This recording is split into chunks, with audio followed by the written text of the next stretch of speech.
Exponents. Exponents. Okay. I'm going to try to make it super easy for you. I'm actually going to do this. I've actually never done this before. So we're rolling. Stay. All right, cool.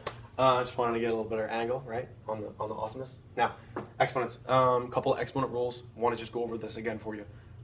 This one's probably a little bit more advanced, but for the most part, they're pretty simple. Really easy. Kind of like multiplying with radicals. You want to kind of separate the pieces of it and then put them back together at the end. Let's do number one together. So 2n to the fourth times 5n to the fourth. I want to identify, the coefficient. Okay, so I want to identify what's in front of the term or the beginning integer of whatever's happening there. So, and this is multiplication. I don't know if you can see that. Probably it's okay. 2 times 5, so 10, right? 10 to 10. Okay. Now I've got n to the fourth times n to the fourth.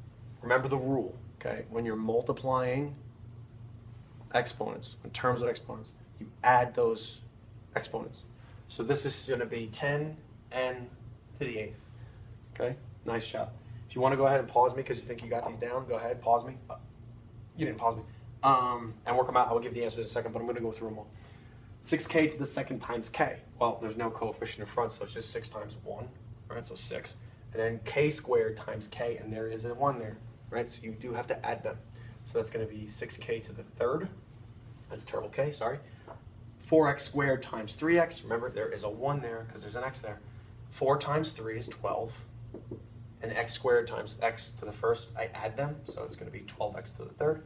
I'm going to skip that one for a second.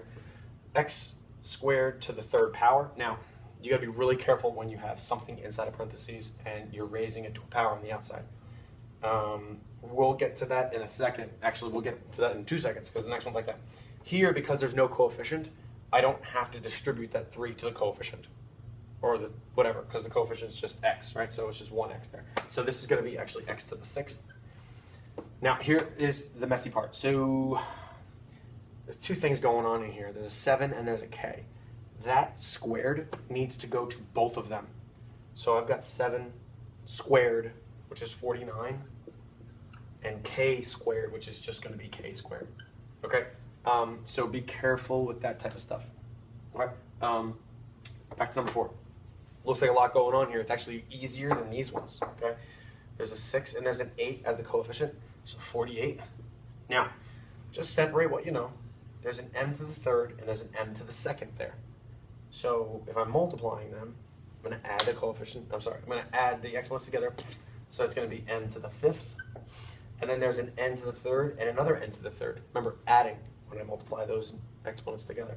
So this is going to be n to the sixth. Now, that's an ugly answer, but it's the right answer. 48m to the fifth, n to the sixth. Okay. Once we get past these types of things, we start to make equivalent expressions with exponents. I'm going to give you a really, really awesome cheat. Until then, stay tuned. I'm out.